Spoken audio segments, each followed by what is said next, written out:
বিসমিল্লাহির রহমানির রহিম।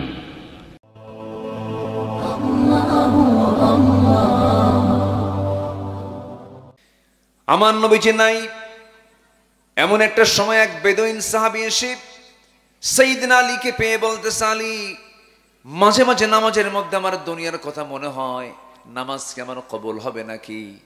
সাইয়েদনা আলী শক্ত ফতোয়া মেরে দিয়ে বলছেন, না, কবুল হবে না, নামাজ হবে না, যাও।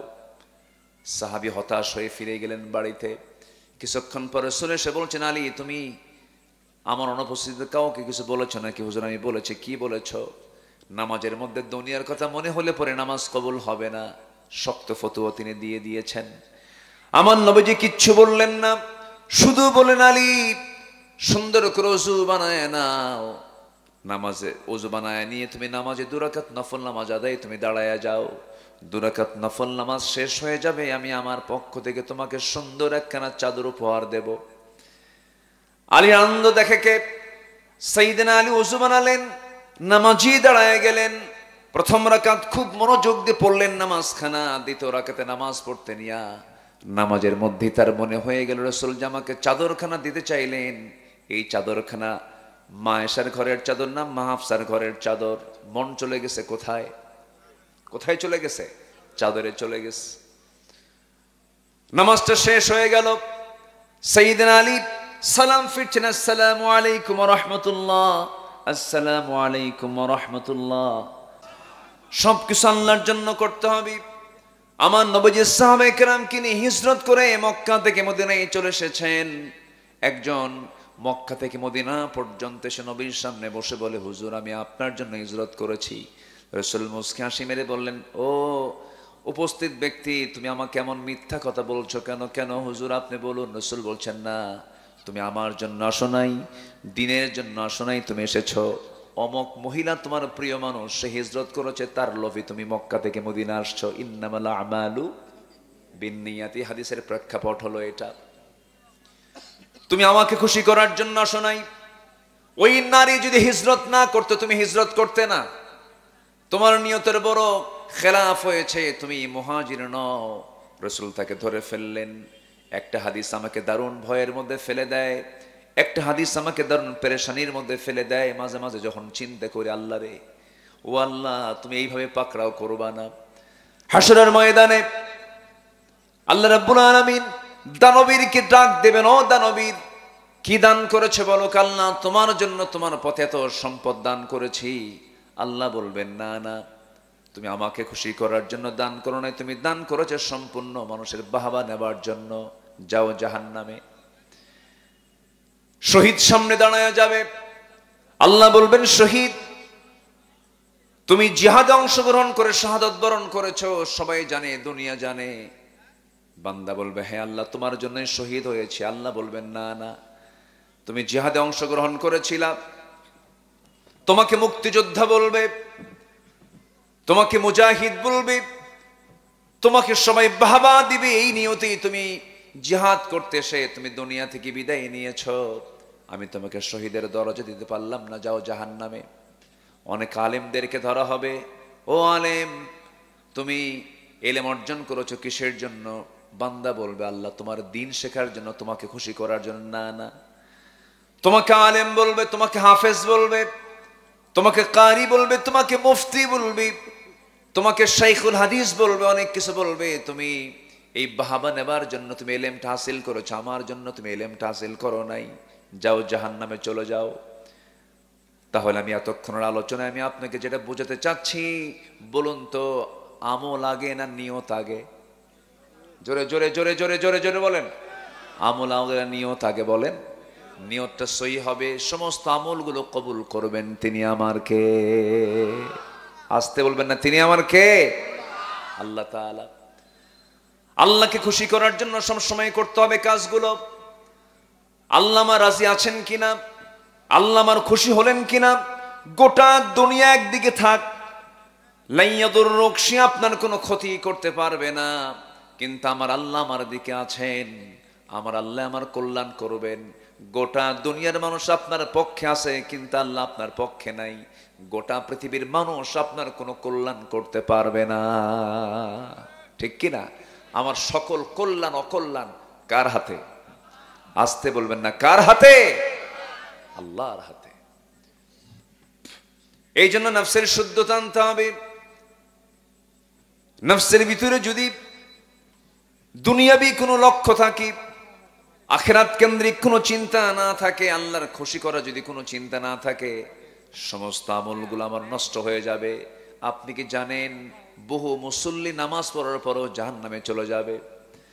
আল্লাহ রাব্বুল আলামিন সূরা মাউনের ভিতরে বলেন, যারা পারেন ঠোঁট মিলিয়ে বলুন, ফাওয়াইলুল লিল মুসাল্লিনাল্লাযীনা হুম আন সালাতিহিম সাহুন আল্লাযীনা হুম ইউরাউনা ওয়া ইয়ামনাউনাল মাউন। ওই সমস্ত মুসল্লির জন্য ওয়াইল, ওই সমস্ত মুসল্লির জন্য ধ্বংস। ওয়াইল নামক দোজখ তাদের জন্য বরাদ্দ আছে, যারা অবহেলা করে নামাজ পড়ে, যারা লোক দেখানো নামাজ পড়ে। তাহলে এখানেও নামাজটা হতে হবে কার জন্য? আসতে বলবেন না, কার জন্য? আল্লাহর জন্য হতে হবে। সফল কোন মুসল্লি? আল্লাহ রাব্বুল আলামিন বলেন, قد أفلح المؤمنون الذين هم في صلاتهم خاشعون والذين هم عن اللغو معرضون والذين هم للزكاة فاعلون والذين هم لفروجهم حافظون والذين هم لأماناتهم وعهدهم راعون والذين هم على صلواتهم يحافظون أولئك هم الوارثون الذين يرثون الفردوس هم فيها خالدون। জোরে বলুন আল্লাহু আকবার। 7 কাজের সফলতা কয় কাজে বলেন? আসতে বলুন না, কয় কাজের সফলতা? 7 কাজের সফলতা। সংশোধন হওয়ার জন্য, নিজের জীবনকে পরিবর্তন করে নেবার জন্য, জান্নাতের গ্যারান্টি নিশ্চিতভাবে দুনিয়াতে পাওয়ার জন্য আমাকে আপনাকে 7টা কাজ করেই আমাকে সংশোধন হতে হবে। নাম্বার 1 হলো নামাজকে দেখানো না আল্লাহকে খুশি করা? জোরে বলেন, জোরে বলেন। আল্লাহকে খুশি করার জন্য করতে হবে নামাজ। যারা মনোযোগের সঙ্গে যারা নামাজ পড়বে, খুশুর সঙ্গে যারা নামাজ পড়বে, তারা হলো সফল। নামাজের মধ্যে তাড়াহুড়ো করা যাবে না। এই যে মাহফিলে বসে আছে, তাড়াহুড়ো করা যাবে না। তাড়াহুড়ো করা মানেই হলো সে আমলটা বরবাদ হয়ে যাওয়া, সে আমলটা নষ্ট হয়ে যাওয়া। দেখবেন কিছু কিছু মুসল্লি আছে মসজিদে সবার পরে যায়, আবার সবার আগে বের হয়ে আসে। আছে না, এরকম আছে না? যায় সবার পরে, আসে সবার আগে, কিন্তু সেই আবার ইমামকে লোকমা দিয়ে দেয়, হুজুর তাড়াতাড়ি খুতবা শেষ করেন, হুজুর তাড়াতাড়ি খুতবা শেষ করেন। কিন্তু যে ইমানদার হবে, যে প্রকৃত নামাজি হবে, তার কাছে যখন নামাজ এসে যখন দাঁড়ায়া যাবে, তার কাছে মনে হবে নামাজ যদি একটু লম্বা হতো, আমি আল্লাহর সঙ্গে বেশি লম্বা সময়ে কথা বলতে পারতাম। গত 2 বছর আগে রমজান মাসে মদিনা মুনাওয়ারায় তারাবির পরে এবং ফজরের আগ দিয়ে কিয়ামুল লাইল সেখানে হয়। কিয়ামুল লাইল রাতের নামাজ হয় জামাতের সাথে। সেই রাত্রে আমি ওই ইমামের পেছনে, যে ইমামের বয়স 90 বছর প্রায়, তিনি রাসূলের সেই মদিনার মসজিদে তিনি নামাজ পড়ানো শুরু করলেন। কিয়ামুল লাইল 2 রাকাত নামাজ শেষ করেছেন। সময় লেগেছে প্রায় 39 থেকে 40 মিনিট। আল্লাহু আকবার বলেন। কি ধৈর্যের দরকার আছে না নাই? 2 রাকাত নামাজ কয় মিনিট বলেন? 40 মিনিট। যদি আমার দেশের কোন ইমাম যদি এরকম 2 রাকাত নামাজ পড়তে নিয়ে, নফল বাদ দেন, ধরেন ফজরের ফরজ নামাজ যদি 40 মিনিট ধরে যদি ফজরের নামাজ পড়ে, বলেন তো মুসল্লি কি করবে? প্রথম রাকাতেই জারি চলে যাবে। হ্যাঁ, হয়তো নামাজটা কোনো মতো শেষ করবে, নামাজের মধ্যে তার কিছু বলার কায়দা নেই। নামাজ শেষ হওয়া মাত্র বলবে, হুজুর আপনার তো কাম নাই, আমাদের কাম আছে, টোপলা বাঁধেন, চাকরি আউট। আমার কথা কি বুঝতেছেন? কিন্তু না, যে প্রকৃত যে নামাজি, প্রকৃত যে ইমানদার, তার কাছে নামাজ যত লম্বা হবে তার কাছে তত প্রিয় মনে হবে। জোরে বলি সুবহানাল্লাহ, জোরে বলি সুবহানাল্লাহ। নামাজের মধ্যে মজা পেতে হবে। নামাজের মধ্যে মজা তো সেই পাবে যে দিল থেকে যে নামাজটা পড়বে, যে মন থেকে নামাজটা পড়বে সেই নামাজের মজা পেয়ে যাবে। নামাজটা একমাত্র আল্লাহর খুশির জন্য পড়তে হবে, নামাজ অত্যন্ত মনোযোগের সঙ্গে পড়তে হবে। আল্লাহ রাব্বুল আলামিন এক নম্বর বললেন খুশু খুশুর সাথে নামাজ পড়, খাশিউন, খুশু খুশুর সঙ্গে নামাজ পড়তে হবে। আমার নবীজি নাই এমন একটা সময় এক বেদুইন সাহাবী এসে সাইয়েদনা আলীকে পেয়ে বলতেছে, আলী, মাঝে মাঝে নামাজের মধ্যে আমার দুনিয়ার কথা মনে হয়, নামাজ কি আমার কবুল হবে নাকি?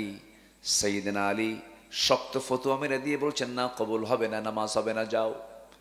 সাহাবী হতাশ হয়ে ফিরে গেলেন বাড়িতে। কিছুক্ষণ পরে রাসূল এসে বলছেন, আলী, তুমি আমার অনুপস্থিতিতে কাউকে কিছু বলেছো নাকি? হুজুর, আমি বলেছি। কি বলেছো? নামাজের মধ্যে দুনিয়ার কথা মনে হলে পরে নামাজ কবুল হবে না। শক্ত ফতোয়া তিনি দিয়ে দিয়েছেন।